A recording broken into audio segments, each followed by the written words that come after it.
மேல்முறையீட்டு வழக்கில் தீர்ப்பு வழங்க ஏப்ரல் 30ஆம் தேதி வரை நீதிபதி குமாரசாமி கால அவகாசம் கோரியுள்ளார். உச்சநீதிமன்ற தலைமை நீதிபதி தத்துவுக்கு நீதிபதி குமாரசாமி ஒரு கடிதம் அனுப்பியுள்ளார். ஜெயலலிதா சொத்து குவிப்பு வழக்கில் மேல்முறையீட்டு மனுவில் தீர்ப்புக்கு இறுதி வடிவம் தர கால அவகாசம் தேவைப்படுவதால் 15 நாட்கள் கால அவகாசம் வேண்டும் என்று அக்கடிதத்தில் குமாரசாமி கேட்டுக் கொண்டுள்ளார். உச்சநீதிமன்ற உத்தரவின்படி மேல்முறையீட்டு வழக்கிற்கான கால அவகாசம் முடிந்துவிட்டது என்பது குறிப்பிடத்தக்கது.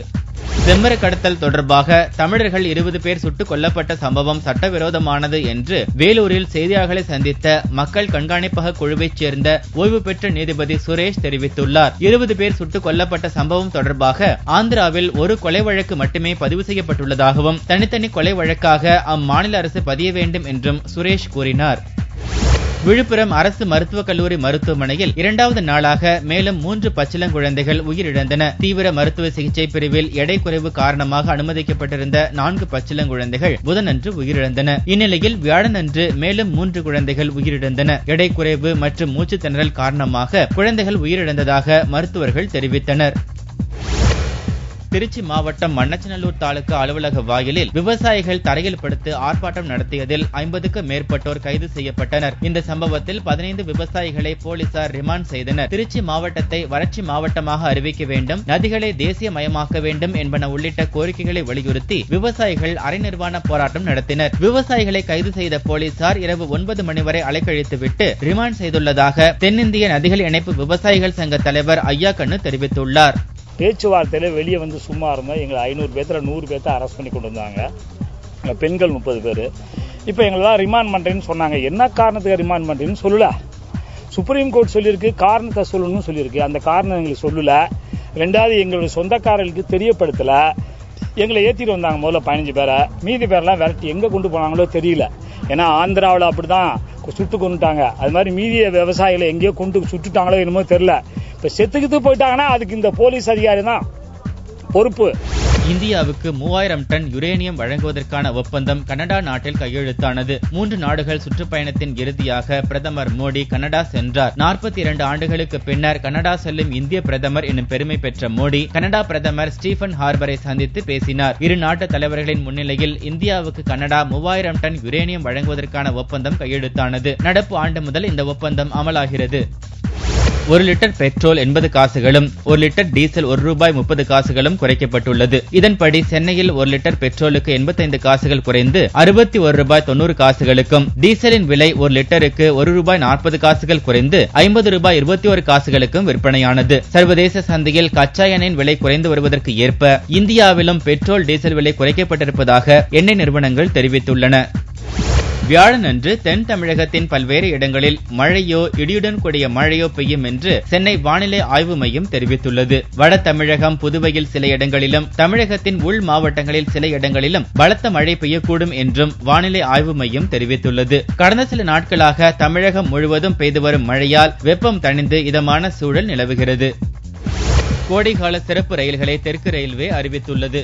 மே 1ஆம் தேதி நெல்லையிலிருந்து இரவு 10:55 மணிக்கு புறப்பட்டு மறுநாள் காலை 11:55 மணிக்கு சென்னை எழும்பூர் வந்தடையும். மே 2, 4 மற்றும் 11ஆம் தேதிகளில் சென்னையில் இரவு 10:45 மணிக்கு புறப்பட்டு மறுநாள் பிற்பகல் 12:30 மணிக்கு நெல்லை சென்றடையும். மே 10ஆம் தேதி நெல்லையிலிருந்து மாலை 6:15 மணிக்கு புறப்பட்டு மறுநாள் காலை 7:20 மணிக்கு சென்னை எழும்பூர் வந்தடையும். இதேபோல் சென்னை சென்ட்ரல் மற்றும் எழும்பூரில் இருந்து மதுரைக்கு சிறப்பு ரயில்கள் அறிவிக்கப்பட்டுள்ளன. ஏப்ரல் 16ஆம் தேதி சென்ட்ரலில் இருந்து மதுரைக்கும், ஏப்ரல் 17ஆம் தேதி மதுரையிலிருந்து சென்ட்ரலுக்கும் ரயில் இயக்கப்படுகிறது. சென்னை எழும்பூரில் இருந்து ஏப்ரல் 18ஆம் தேதியும், மதுரையிலிருந்து ஏப்ரல் 19ஆம் தேதியும் சிறப்பு ரயில்கள் அறிவிக்கப்பட்டுள்ளன.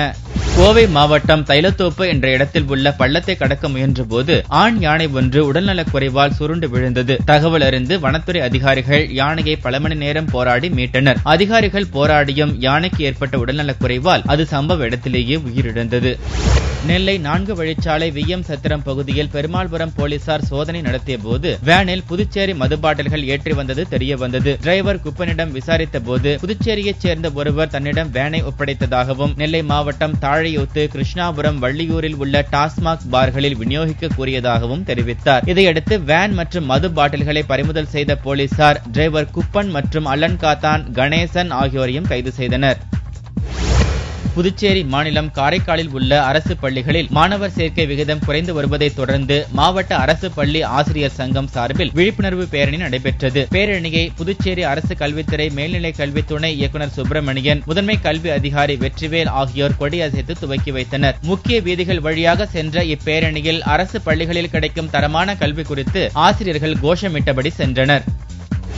நாகப்பட்டினம் மாவட்டம் வேளாங்கண்ணியை அடுத்த தெற்கு பொய்கை என்ற இடத்தில் உள்ள மழைமுத்து மாரியம்மன் கோவிலில் ஆண்டுதோறும் சித்திரை மாதம் செடில் உற்சவம் கொண்டாடப்படுகிறது. இந்த ஆண்டு திருவிழா கடந்த 6ஆம் தேதி காப்பு கட்டுதலுடன் துவங்கியது. செடில் திருவிழாவில் குழந்தைகள் நோய் நொடியின்றி இருப்பதற்காக மரத்தால் செய்யப்பட்ட நீண்ட கம்பில் நிற்கும் பூசாரியிடம் பக்தர்கள் குழந்தைகளை கொடுத்து அந்தரத்தில் சுற்றி வரச் செய்து நேர்த்திக்கடன் செலுத்தினர். தங்கத்தின் விலை வியாழனன்று ஒரு சவரன் 136 ரூபாய் அதிகரித்து 20,200 ரூபாய்க்கு விற்பனையானது. ஒரு கிராம் ஆபரண தங்கம் 2,525 ரூபாயாக இருந்தது. வெள்ளி ஒரு கிராமுக்கு 60 காசுகள் உயர்ந்து 39 ரூபாய் 50 காசுகளுக்கு விற்பனையானது. பார் வெள்ளியின் விலை 36,930 ரூபாயாக இருந்தது. எப்போதும் ஹோம்லியாகத்தான் இருப்பேன் என்று நடிகை ஸ்ரீதிவ்யா திட்டவட்டமாக தெரிவித்துள்ளார். வருத்தப்படாத வாலிபர் சங்கம் திரைப்படத்தில் துவங்கி ஜீவா, வெள்ளைக்கார துரை, காக்கி சட்டை என்று குடும்ப பாங்கான பாத்திரங்களில் நடித்து வரும் ஸ்ரீதிவ்யா இது போன்ற கதாபாத்திரங்களே தொடரும் என்று உறுதியாகவே இருக்கிறார். இப்போ வரைக்கும் ஹோம்லியா அக்செப்ட் பண்ணாங்க ஆடியன்ஸ் என்னன்னு. ஸோ அதை நான் ஸ்பாயில் பண்ண மாட்டேன் கண்டிப்பா.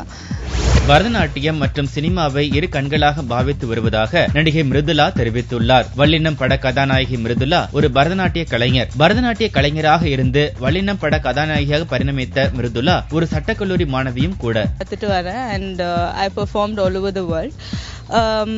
பரதநாட்டியம் இன்ஸ்டிடியூஷன் ஒன்று ஓப்பன் பண்ணியிருக்கேன் பெங்களூர்ல, நிருத்ய மோக்ஷ்னு. ஒரு பரதநாட்டியம் மாத்திரம் இல்லாமல் yoga, music, other kinds of art forms எல்லாம் எல்லா ஏஜ் குரூப்ஸும் வந்து கற்றுக்குற ஒரு இன்ஸ்டிடியூஷனாக இருக்கும். ஸோ அந்த institution it's running really well. நிறைய அஸ்பைரிங் பீப்புளுக்கு வந்து கற்றுக்க முடியாமல் இருக்கிறவங்க, if they are not very well off, நிறைய பேருக்கு நான் ட்ரெயின் பண்ணிட்டுருக்கேன். ஸோ அந்த பார்ட் ஆஃப் இட் ரொம்ப நல்லா போகுது. அண்ட் சினிமாவையும் இதுவும் பேலன்ஸ் பண்ணுறது தான் இட்ஸ் வெரி இம்பார்ட்டன்ட். ஸோ ரெண்டு கெரியர்ஸுமே இட்ஸ் கோயிங் ரியலி வெல்.